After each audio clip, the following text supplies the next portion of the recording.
Oke, standby, kamera ready, sound ready, 3, 2, 1, action.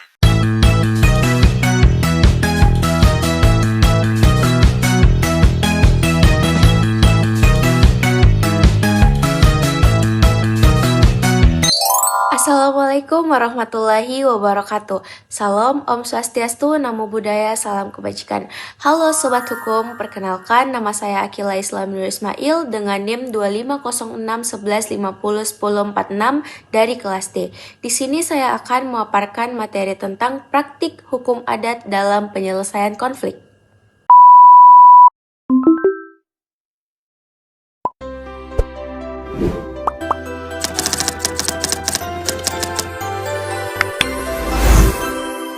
Sebelum kita masuk ke penjelasan praktiknya, alangkah lebih baiknya kalian mengetahui definisi dari hukum adat. Nah, hukum adat adalah sebuah norma, kebiasaan, dan aturan tidak tertulis yang hidup dan berkembang dalam masyarakat setempat. Hukum adat dipatuhi karena memiliki kekuatan mengikat secara sosial dan dijaga oleh sanksi-sanksi adat. Hukum adat ini berangkat dari kebiasaan masyarakat setempat, pola hidup masyarakat setempat yang dilakukan secara turun-temurun. Beberapa ahli juga mengemukakan pendapatnya tentang definisi hukum adat. Salah satunya adalah Van Vollenhoven. Menurut Van Vollenhoven, hukum adat merupakan hukum yang tidak bersumber dari peraturan-peraturan yang dibuat oleh pemerintah kolonial, melainkan adat istiadat yang hidup dalam masyarakat pribumi.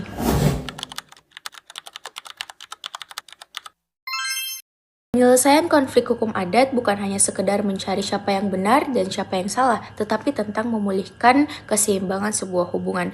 Hukum adat memandang konflik itu sebagai gangguan harmoni sosial, sehingga berfokus pada penyelesaian, bukan pembalasan.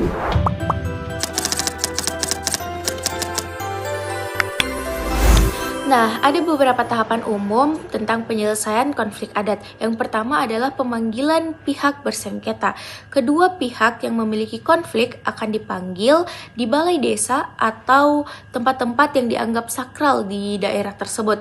Yang kedua, dilakukan pendengaran cerita atau hearing adat. Kedua pihak yang memiliki masalah akan dibebaskan atau diberi kesempatan untuk menceritakan konflik tersebut berdasarkan versinya masing-masing. Nah, setelah dilakukan hearing adat, masuklah pada tahapan mediator oleh tokoh adat, yang dimana tokoh adat ini berperan sebagai mediator atau penenun suasana.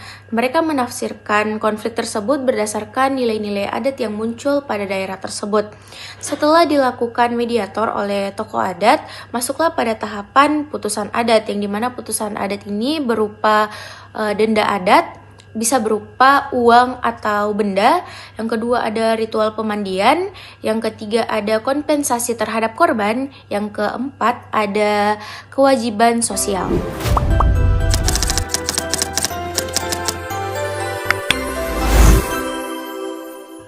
Tentunya dengan kita memilih menyelesaikan konflik dengan hukum adat memiliki beberapa kelebihan. Salah satunya adalah menjaga hubungan sosial tetap damai. Karena dalam hukum adat ini dia berfokus pada pemulihan, bukan pada pembalasan.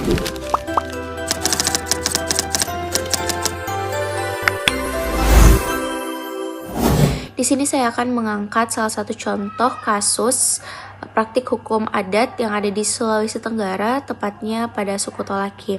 Nah, ada namanya Peohala. Peohala ini adalah sanksi adat untuk orang-orang yang melakukan pelanggaran kesusilaan seperti melakukan perzinahan atau persetubuhan yang tidak sah.